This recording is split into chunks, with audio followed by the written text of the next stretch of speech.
இந்த ஒத்தப்பன சுடலமான சாமியை பத்தி ஒத்த வரியில சொல்லணும்னா பொய் சத்தியம் போட்டா புணமாக்கி விடுவாரு அம்பிடுதேன்.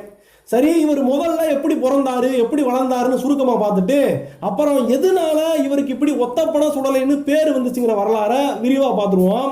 இவர் அவதார கதை எல்லாருக்கும் தெரிஞ்ச கதை தான். இவர் பூர்வீகம் கைலாசம், அப்பா சிவபெருமான், அம்மா பார்வதி தேவி பேச்சியம்மா.